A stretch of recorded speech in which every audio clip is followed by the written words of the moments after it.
นี่กะมาอัปเดตเนาะทางครอบครัวอันน้องลินดาแหละกะกันยาคือเก่าพี่น้องเนาะแต่กะสิมามอบเงินพี่น้องเนาะให้ทางบ่พรสมทบเรื่องของที่ดินแล้วเขาก็จะไปสอบถามเพิ่นใหม่เนาะเพิ่นกะสิเมื่อบ้านแหละพี่น้องสอบถามเพิ่นเบิ่งก่อน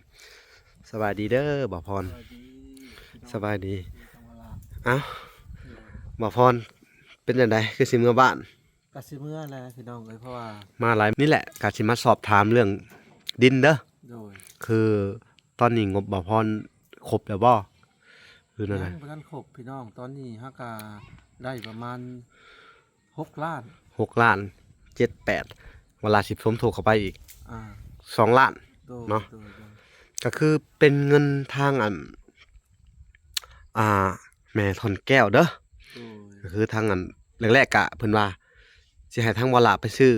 ข้าวของบรรเทาทุกข์ทางบ่พรกับข้าวสิมื้อมันสิค่ำล่ะพี่น้องเอ้ยพี่น้องบ่น้อยประกันเดินทางก่อนนะสิมอบก่อนพี่น้องตอนนี้5 โมงกว่าพี่น้องเอ้ยอ๋อ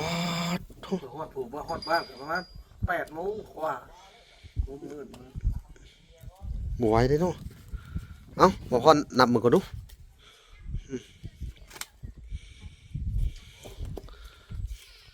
อันนี้ก็เป็นเงินแม่ถอนแก้วพี่น้องสมทบเข้ามานอกจากทางUSA พี่น้อง1 2 3 4 5 6 7 8 9 10 11 12 13 14 15 16 17 18 19 20โอเค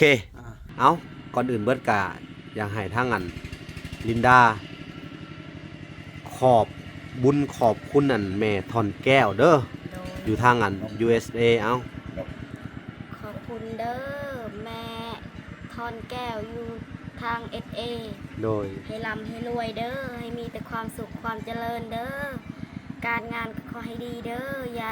สุเจ็บอย่าสุใดเด้อให้ได้ต่อไปเด้อให้มีเงินมีคำให้รวยเด้อ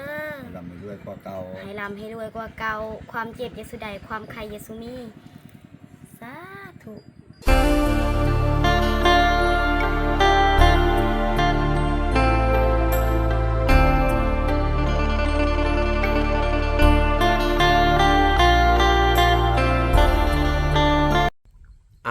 โอเคเนาะพี่น้องกับสบายดีพ่อแม่พี่น้องเนาะเบิดสุขสู่คนพี่น้องเนาะเบิดสู่มุ่งสู่บอนพี่น้องเนาะกันยินดีเข้าสู่ช่อง YouTube บ่าวละสายบุญคุณธรรมคือเก่าพี่น้องเส้นเก่าเส้นเคยพี่น้องทักทายสบายดี FC ทางฝั่งไทยและ FC ทางฝั่งลาวและ FC ทางต่างประเทศเนาะที่รับชมบ่าวละอยู่เนาะมื้อนี้กะมาอัปเดตเนาะทางครอบครัวน้องลินดาแหละกะกันยาคือเก่าพี่น้องเนาะแต่กะสิมามอบเงินพี่น้องเนาะให้ทางบ่พรสมทบเรื่องของที่ดินแล้วเขาก็จะไปสอบถามเพิ่นใหม่เนาะเพิ่นกะสิเมื่อบ้านแหละพี่น้องสอบถามเพิ่นเบิ่งก่อนสบายดีเด้อบ่พรสบายดีเอ้าบ่พรเป็นจังไดคือสิเมื่อบ้านกสิเมื่อแหละพี่น้องเพราะว่ามาหลายมื้อประมาณอาทิตย์นึงได้8 มื้อนี่แหละแม่นเนาะสู้ๆเนาะก็นี่แหละก็สิมาสอบถามเรื่องดินเด้อคือตอนนี้งบบ่พรครบแล้วบ่คือนั่นแหละประกันครบพี่น้องตอนนี้ฮักกาได้ประมาณ6 ล้าน6 ล้าน7-8เวลา10สมทบเข้าไปอีก2 ล้านเนาะก็คือเป็นเงินทางแม่ทอนแก้วเด้อก็คือทางแรกๆกะเพิ่นว่าสิให้ทางบ่ลาไปซื้อข้าวของบรรเทาทุกข์เนาะเป็นข้าวสารเนาะเป็นหม้อเป็นหยังนะเห็นเบาน้อยเพิ่นซื้อมาครบเบิดแล้วเนาะก็เลยว่าเพิ่นก็พอมีใช้อยู่เนาะเฮาก็เลยเอาเรื่องที่มันจำเป็นก่อนเนาะก็คือเรื่องของดินนั่นแหละเนาะ8 ล้านนี่ก็ว่าล่ะคิดว่าโอเคได้ประมาณใน8 ล้านนี่แหละเพราะว่าเฮาสิต่อเขานะเพราะว่าเฮามีงบส่ำนี้เนาะเฮาก็สิไปลองขอต่อเขาได้ส่ำนี้นะเนาะหรือว่าแนวใดลองเบิ่งถ้าเขาอยากได้แพงมันก็เป็นไปบ่ได้นะเพราะดินในเขตนี้ในชนบทเนาะเฮาก็ซื้อมุ่งราคา5 ล้าน10 ล้านเนาะหมดเท่านั้นแหละบนสูงสุดเนาะมันก็เป็นดินหน้าบ้านเนาะคือ อันน่ะแม่น้องนั้นนานยังว่าได้หน้าทางเนาะ หน้าทาง อันนี้แบบหลังบ้าน มันก็ค่อนข้างจะเป็นดินแบบ เขาเอิ้นว่าดินมันตันหั้นนะหลังบ้านคือแบบนี้เนาะพี่น้องเนาะนี่บางคนก็ต่อไปเขาก็สิไม่เฮ็ดอีกแล้วตันหน้าเจ้าไว้เนาะอนาคตต่อไปนี่มันนี่เจ้าก็กลายเป็นดินที่ดินตันเนาะมีทางออกอีกบัดนี้แม่นบ่ มันก็สิจงไว้อยู่แล้วว่าเนาะคิดว่า แต่ก็เขาเห็นแล้วเขาก็ต้องถามว่าเรื่องทางเรื่องหยังหั่นนะแต่ว่าราคามัน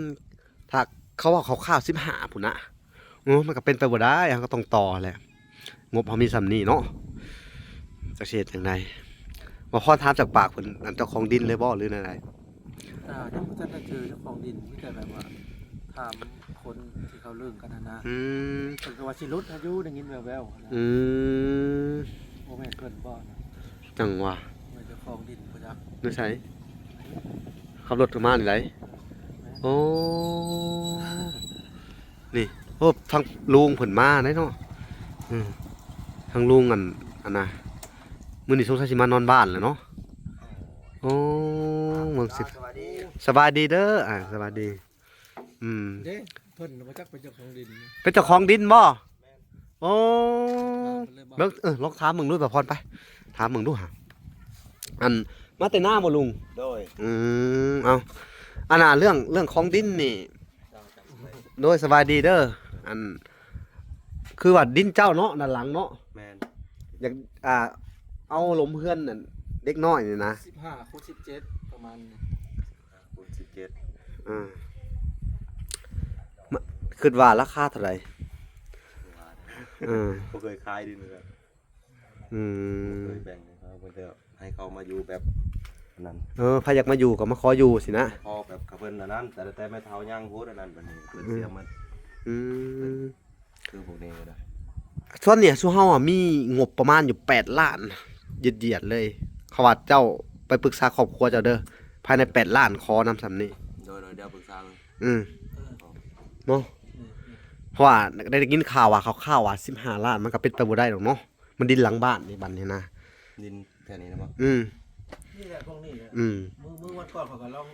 อยู่บึกประมาณ10กว่าเมตร ได้อยู่ สิได้อยู่เนาะนี่ต่อกันไปนี่เนาะก็ขึ้นว่าจังได8ล้านโอเคบ่ จังว่าไปถาม ไป ถามเมียก่อน ถามลูกถามเมีย ก็บ่สุด ไปถามเมียเด้อ โดย ไปปรึกษาเมียเบิ่งเนาะ อ่า จังได้กะสิขอให้เด็กน้อยเพิ่นเด้อ อ่า เอาจังได้กะ ถามเบิ่งถามเพิ่นหมดแล้วข่อยบ่บ่สุดดอกข่อยก็ได้ เจ้าก็เป็นเคยบ่ เคยข่อยเป็นเคยสู้กันข่อยก็ได้บ่สู้บ่สุดข่อยหัก อืม และเมียหมดแล้ว เอาก็จังได้กะถามกันเจ้าเด้อเอาอีกมื้ออื่นให้คำตอบเนาะอื่นลืมมือฮื้อเพราะว่าอยากได้ให้เด็กน้อยเพิ่นเพราะว่าทั้งนั้นสู้เฮาก็รวบรวมเงินเกี่ยวกับดินนี่แหละสิซื้อให้เด็กน้อยเพิ่นให้มันขาดโตเนาะเอาพี่น้องเอ้ยคือแนวนั้นเนาะเดี๋ยวเขาก็สิเอาเงินให้บ่พรก่อนเพิ่นกับข้าวจากเมื่อ โอ้ยท่าอยู่นอกเนาะ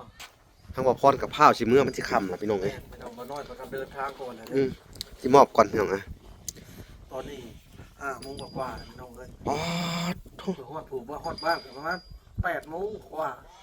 มืด บ่ไหวเด้เนาะเอ้าบ่พรนับมือก่อนดู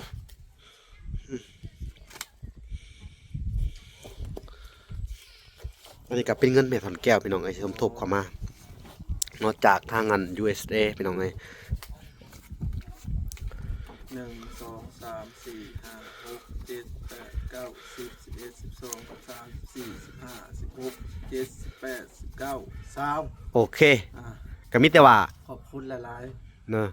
ก็มีแต่ว่าเรื่องดินเจ้าลงมากะพัวพันเลยเพราะว่าเฮาได้สอบถามคร่าวๆกับเจ้าของดินแหละ ๆ เนาะ แม่น แต่ว่าเพิ่นว่า15เฮาต้องเฮามีงบซำนี้เฮาก็ต้องต่อซำนี้นะ แม่น ถ้าเพิ่น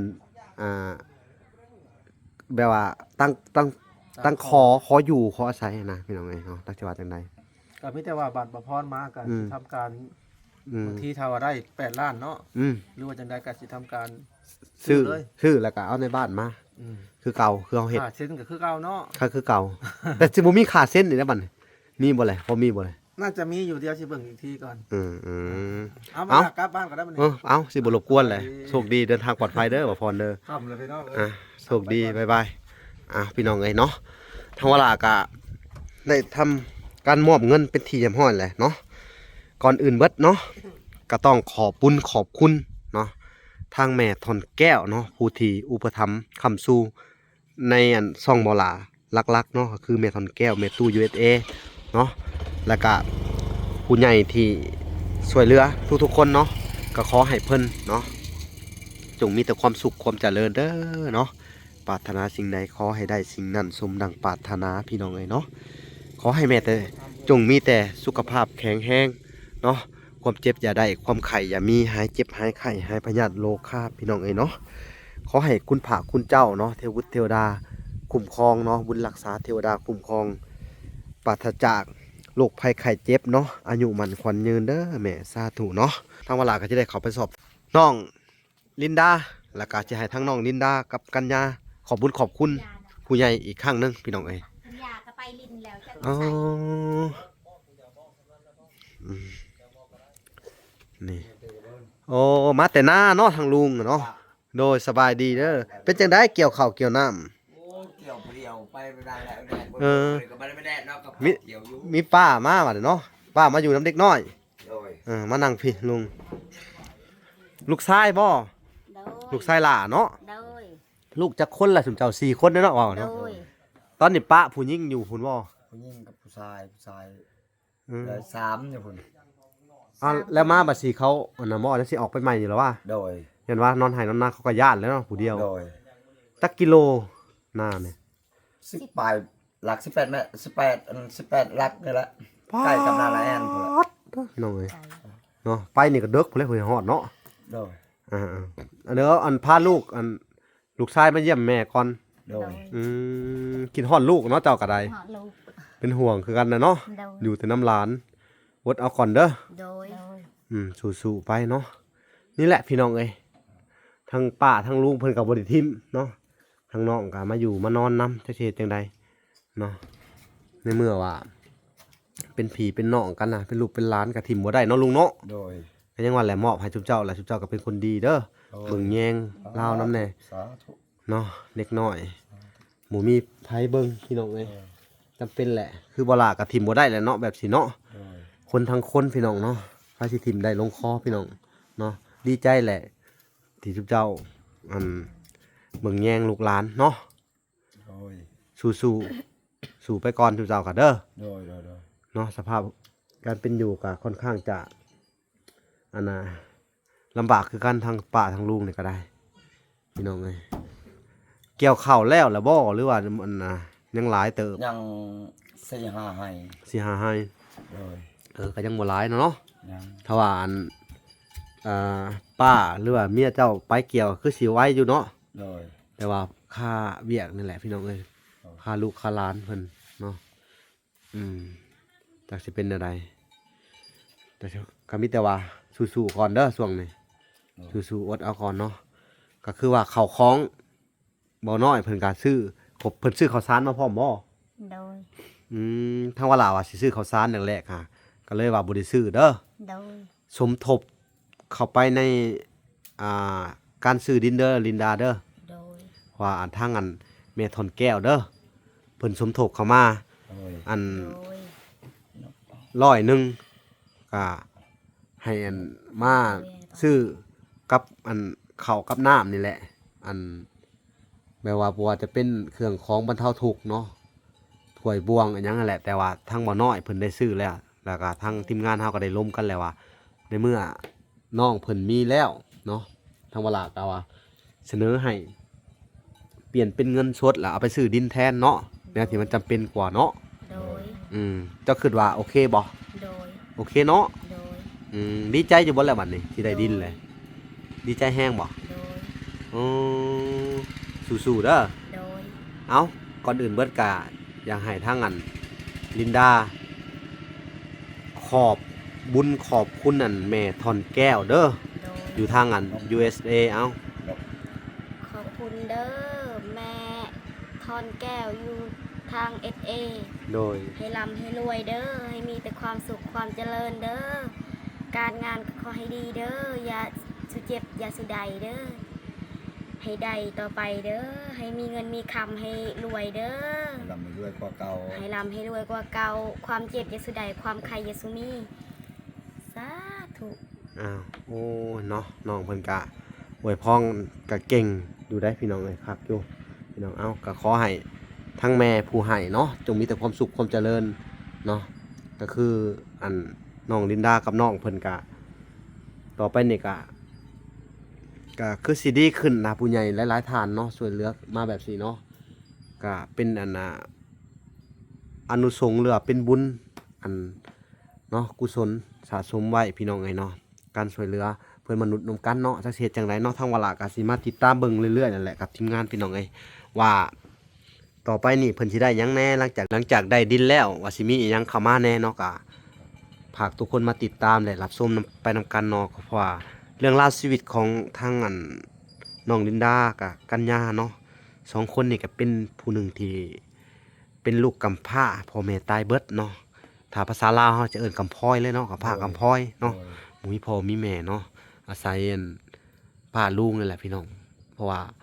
อยู่ทางนั้นเทือนนั่นเพิ่นก็บ่รับเอาเพิ่นก็ปฏิเสธให้ไหลหนี้เนาะจนถึงขนาดไหลหนี้เลยเนาะ โดย คือเรื่องจริงเลย จริง เรื่องจริงเนาะป่าเนาะ โดย อ๋อพี่น้องเอ้ยเนาะถ้า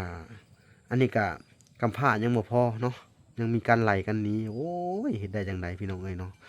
ทางเฮาก็จักสิว่าจังไดเนี่ยได้รับข่าวเรื่องราวแบบนี้พี่น้องเนาะก็รันทดใจคือกันพี่น้องเอ้ยเนาะหลังจากที่ว่าเห็นจุเพิ่นปะตีนเป่าหาขายหน่อไม้แลกข้าวกินพี่น้องเอ้ยทั้งมาเบิ่งสภาพเพื่อนซ่านทั้งลุงนี่ก็ข้าวก็หากะเกี่ยวบ่ทันได้นะทำเนาะ โด โด ย ย บ่ทันได้ไปพาดบ่ทันได้ไปสี โดย บ่ทันได้ปั่นเนาะ ยัง ก็บ่ทันได้มีข้าวกินว่าซั่นซะ โดย เนาะต้องรอแล้วจังปั่นทีเดียว โดย เอาสู้ๆเด้อบ่เป็นหยัง โดย ก็เบิ่งแย่งลูกหลานฝากไว้นำซุเจ้าแหละเนาะ โดย อันนินดากับพังความมันป้าลุงเด้อ โดย เพิ่นสอนแนวใดก็ได้เนาะทางเวลากะนี่แหละกะแบบว่าส่งกำลังใจให้คือเก่าก็สิมาเยี่ยมมายามตลอดนี่แหละมาถ่ายคลิปเนาะบางเทื่อกะอันมีของให้แน่บ่มีแน่กะต่างมาเยี่ยมยามกันมาอัปเดตเรื่องราวเนาะ โดย เพราะว่าอันทางเวลากะค่อยเป็นค่อยไปเนาะเพราะว่าอันเฮาก็ดีใจเนาะทางทีมงานเฮามีอันเครื่องคล้องเนาะบ่ว่าจะเป็นทางบ่อน้อยเนาะพี่น้องเนาะเพิ่นก็มีข้าวคล้องจากผู้ใหญ่เนาะเป็นข้าวสอกข้าวสารพี่น้องเอ้ยเนาะแล้วก็ทางบ่อพรก็มีงบประมาณเข้ามาเกี่ยวกับเรื่องดินเนาะตั้งว่า5-6 ล้านเนาะก็ดีใจนํเด้อ โดย ดีใจนำบละก็ได้สมทบเข้าไปอัน2 ล้านพี่น้องเอ้ยเนาะก็เป็นเงินของทางอันแม่ทอนแก้วนั่นแหละพี่น้องเนาะจุดประสงค์ของเพิ่นกับเพื่อช่วยเหลือครอบครัวที่ยากไร้อีหลีเนาะก็คือยกตัวอย่างคือลูกกำพร้าคือเจ้าเด้อ โดย อ้าวดีใจแหละดีใจแทนเนาะความฝันเฮากะว่าไงกะสิ่งที่เฮาพันที่สุดอะนะก็คือบ้านเนาะ โดย บอนอยู่บนอาศัยที่แข็งแรงพี่น้อง อันนี้ก็มันขึ้นอยู่กับอันตัวน้องเองเด้อแล้วก็บุญเนาะวาสนานำ โดย เนาะจักสิเฮ็ดจังไดพี่น้องเอ้ยมันก็ต้องมีบุญสมพงษ์กันเพิ่นสิช่วยผู้ใดก็ได้เนาะคือผู้ใหญ่ทางวลากะอันเพิ่นก็ต้องมีบุญสมพงษ์กันกับซุมเจ้าเนาะ โดย อย่างหรือว่าจังไดพี่น้องเอ้ยเนาะอันนี้ก็คือบ่ได้เว้าลิ้นบ่ได้เว้าตัวเนาะคือว่าลูกกำพร้าอีหลีพ่อแม่ตายอีหลีเนาะ โดย โดย ไล่กันออกอีหลี โดย นี่แหละพี่น้องเอาแลกันน้ำตาไหลพี่น้องเอ้ยเนาะบ่ฮู้ว่าสิเฮ็ดจังไดก็มีแต่ว่าสู้ต่อไปเฮายังมีชีวิตอยู่เนาะ โดย โดย ถ้าว่าคนที่จากไปก็เนาะก็วิตไปถ้าคนที่อยู่ก็ต้องสู้ โดย เนาะสู้แล้วว่าสิเนาะคนที่จากไปก็คือพ่อแม่น้องเนาะ โดย ก็วิตเวรวิตกรรมไปเนาะ โดย ก็ถามว่าอยากจากบ่มันก็บ่อยากจากพี่น้องเอ้ยเนาะ โดย เพราะว่าความตายนี่มันแค้นคอทุกบัดอย่างเนาะ โดย บ่อยากจากอันนะเวลานั้นก็มาไหลคือเพิ่นว่าแหละเนาะ โดย ไผก็บ่อยากตายพี่น้องเอ้ยเนาะเรื่องแบบนี้ก็ฮอดมื้อฮอดยามเพิ่นเนาะ โดย แต่ว่าคนที่อยู่เบื้องหลังก็คือลูกเนาะคือน้องลินดากับน้องเนาะพี่น้องเอ้ย โดย ขาดผู้หลักผู้ใหญ่ขาดพ่อขาดแม่เนาะจักสิเฮ็ดจังใดพี่น้องเอ้ยเนาะคนเฮาวาสนามันแตกต่างกันเนาะแล้วก็จักสิว่าจังใดพี่น้องเอ้ยเว้าแล้วก็มันก็น่าเศร้าใจพี่น้องเอ้ยเนาะว่าต้นทุนชีวิตแล้วมันก็แตกต่างกันไปคือเห็นบ่น้อยเอาลงว่าค่าหนี้สินเจ้าบ่น้อยไปจ่ายให้แล้วบ่ โดย โอ้ไปจ่ายให้แต่2-3มื้อแล้วเนาะ โดย โอ้เท่าใดนะราคาน่ะ 2 ล้าน เนาะเพิ่นก็ลดให้บ่ โดยเพิ่นให้ ยัง2 ล้านยังล้านแปด ล้านแปด ให้ผู้ล้านหนึ่งผู้ละแสน คนละ50แล้วก็ให้เจ้าแสนหนึง โดย ยังล้าน8พู้ โดย ยังติดหนี้เขาหั่นเนาะ บ่เขาส่งคืนคิดฮอดล้าน คิดดูต้น อ๋อคิดว่าเขายังติดหนี้อยู่ บ่ อีต้นเพิ่นว่าที่ว่า อืม ให้อายลูกน้องว่าซั่นซะ อืม ได้ย้อนว่าที่ผู้รักผู้หยักผู้ใหญ่นั่นแหละมาช่วยเหลือคิดใบดูต้นสัตว์ที่ว่า อ๋อเพิ่นก็ตั้งแบบว่าช่วยเหลือว่าซั่นซะ โดย ลดให้เนาะ ลดให้ โอ้ตะกี้หาเพิ่นขึ้นดอกเบี้ยเนาะจากล้านห้ากลายเป็น2ล้านจังซี่ โดย อ๋อตั้งแต่นาแซงพุ่นบ่เขาไปดื่มเข้ามา โดย เฮ้ยนาแซงกับนาปี นาปี ลืมไปพี่น้อง ตอน ขอโทษ ดำนา ตอนดำนาเนาะ โดย ช่วงนั้นมันอันน่ะบ่เข้าบ่ออกเรื่องเงินเรื่องค้ำนั่นแหละเนาะ โดย หยิบยืนมาพี่น้องเพื่อสิได้มาเนาะเงินค้ำก็จำเป็นแล้วก็ต้องออกดอกเบี้ยเนาะ โดย เพราะว่าเพิ่นก็เพื่อสิได้เงินมาเนาะเอามาให้ไผเป็นคนไปยืมเจ้าเองนะ ข่อยกับยา อืมเนาะก็สบายใจบาดนี้เนาะใส่แหละ โดยโดย ผู้ใหญ่ทั้งบ่น้อยเนาะก็ได้ใส่หนี้ใส่สินให้เป็นที่ทำห้อยแหล้วเนาะเอาจังไดก็ฝากให้ลินดากับน้องสู้ๆต่อไป โดย เนาะทางเวลาก็แล้วก็ทีมงานก็สิมาคอยติดตามเบิ่งเรื่อยๆพี่น้องเนาะมีข่าวดีก็สิมาแจ้งถ้าบ่มีก็นี่แหละพี่น้องเอ้ยก็มาอัปเดตเรื่องราวชีวิตของทุกเพิ่นนี่แหละเนาะพี่น้องจักสิเฮ็ดจังไดพี่น้องเนาะไผที่เห็นคลิปนี้แล้วเนาะพี่น้องเรื่องราวชีวิตของน้องลินดากัญญาพี่น้องเอ้ยอยากสมทบสร้างเฮือนบ่หรือว่าหยังก็ยินดีคือเก่าพี่น้องเอ้ยทางเวลาก็สิได้หาซอกไม้ให้เนาะก็ถ้าว่ามีพี่น้องเอ้ยถ้าบ่มีก็บ่เป็นหยังจักสิเฮ็ดจังไดพี่น้องเอ้ยแล้วแต่บุญวาสนาของน้องเพิ่นเนาะอันนี้เฮาก็สงสารลูกกำพร้านี่แหละพี่น้องเอ้ยเนาะจังว่ามาถ่ายมาทำให้ทุกคนได้เบิ่งและติดตามกันไปเนาะเรื่องราวชีวิตเด็กกำพร้า2คนผู้ที่แบบขาดทุกสิ่งทุกอย่างเนาะขาดพ่อขาดแม่เนาะขาดผู้สั่งสอนก็ว่าแม่นเนาะ โดย ก็ยังดีที่ว่าป้ากับลุงก็ไปหับเอามาอยู่นํเนาะมาอยู่นํกับบ่แม่นว่าเพิ่นมีดอกพี่น้องคือสภาพเห็นนี่แหละเนาะเรือนสร้างกับทะลุปูโป่งหลังคากับพี่น้องได้ซูมไปเบิ่งแนมเห็นดาวได้เลยพี่น้องทอดทะลุโป่งอยู่พี่น้องเอ้ยโอ้ยหัวบ่ฝนตกนี่ โดย เนาะอดเอาก่อนเด้อสุเจ้าก็ได้ โดย เอาพี่น้องเอ้ยเนาะถ่ายคลิปนี้กับบ่มีหยังเฮาก็สิปล่อยให้ป้ากับลุงเพิ่นเนาะไปให้ไปหน้าบ่เรือพาสิอยู่น้ำร้านมื้อนี่ก็ มี อ๋อ มีไผอยู่ เจ้าสิออกหน้าบ่มื้อนี่ โดย ไปเฮ็ดเวียกเฮ็ดงานเนาะ โดย 2-3มื้อ โอเคเท่าเสมอกันเหลือแต่ลินดาอยู่กับน้องเนาะ โดย ก็มีคนมานอนนำเป็นหมู่อยู่บ่พี่น้องบ่ โดย อืมฉะนั้นก็สิปล่อยให้ทั้งป้ากับลุงไปมันสิค่ำแล้วพี่น้อง18กิโลแม่นบ่ โดย เอาโอเคพี่น้องเอ้ยถ่ายคลิปนี้กับบ่มีหยังหลายเนาะนี่แหละก็เป็นเรื่องราวชีวิตของน้องลินดาลูกกำพร้ากับกัญญาพี่น้องเอ้ยเนาะก็ทางมาละก็ได้มาอัปเดตแล้วก็มามอบเงินให้เป็นทีเรียบร้อยแล้วเนาะก็บ่มีหยังแล้วพี่น้องเอ้ยทางมาละก็สิขอตัวลำลาไปก่อนคลิปนี้ก็เอาโอเคพี่น้องขอกล่าวคำว่าสบายดีเด้อ สบายดี และสวัสดีพี่น้องเอ้ยพอกันใหม่อีกคลิปหน้าเอา คิดบ่ต้องใดใครบ่ต้องมี สาธุ ให้แข็งแรงตอนนี้ต่อไปให้ร่ำให้รวยหาเงินหาคำเด้อให้แข็งแรง สาธุอ้าวพี่น้องเอ้ยบายบาย